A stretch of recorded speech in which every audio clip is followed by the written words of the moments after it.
Hello, and welcome to Taking the BS Out of Buying SaaS. I'm Courtney Meagher, a member of Tropic's procurement services team, and we're here to make software buying and renewals a little less painful, one quick tip at a time. Today, we're talking about how to prepare and negotiate more effectively. So let's get into it. If you're heading into a software renewal, most teams fall into one of two traps. One, they over-prepare for weeks and still walk away and wonder if they got a good deal. Or two, they wing it, replying to their rep the day before an auto-renewal and end up with a 20% increase they never saw coming. The result? You lose leverage, leave serious savings on the table, and your vendor knows you're unprepared. Here's why this happens. Most companies treat renewals like a reactive fire drill instead of a strategic negotiation. When you don't start early, you waste time that could be used to uncover where your leverage really lies. The good news, it doesn't take a 50-page strategy doc to fix this. A streamlined playbook is all you need for an efficient preparation and confident negotiations that will dramatically improve your outcomes. So here's how we recommend getting started. Step 1. Start early. Kick your process off 60 to 90 days before your renewal date. This isn't over-preparing. It's an appropriate timeline to run multiple negotiation rounds, get approvals, and use timing as leverage.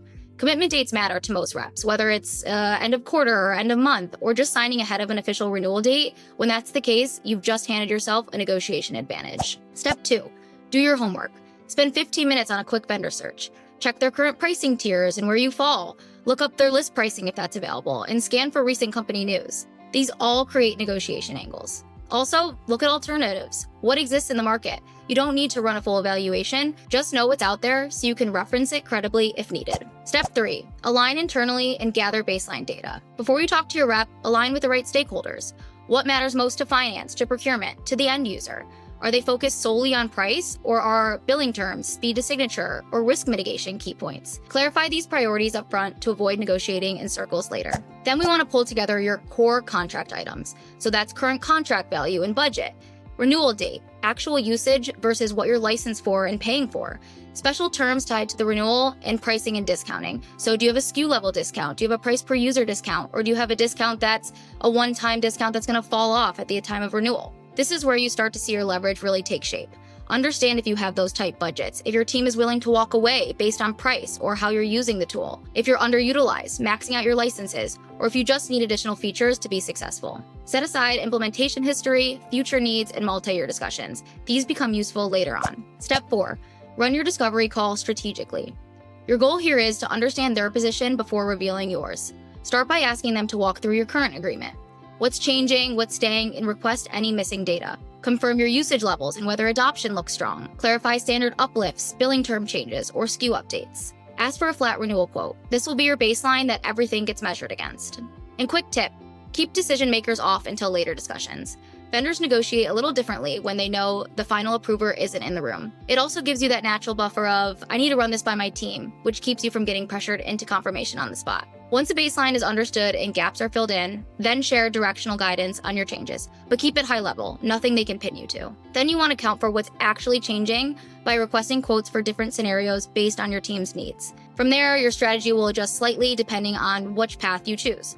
So if you're growing, start conservative on your projections. You can always commit to more later on. If you're reducing, be aggressive with those seat cuts. You can add back later if you need to. A new pricing model or new SKUs are on the table, like AI features. Make sure you understand what you're actually getting and whether the value is there. Don't let the vendor bundle them in at a high price just because they're new.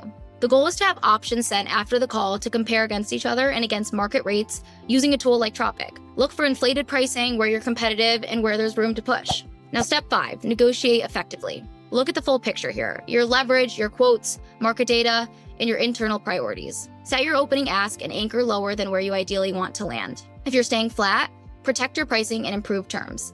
If you're adding seats, tie growth to meaningful discount improvements aligned with benchmarks and budget. If you're reducing, right-size usage while protecting your discount percent as much as possible. And if new SKUs are on the table, especially newer products like AI features, push for steep discounts or a trial period. If the value isn't proven yet, pricing should reflect that. And a few other negotiation tips to keep in mind. Don't lead with a multi-year. First negotiate year 1 pricing down, then offer multi-year in exchange for concessions.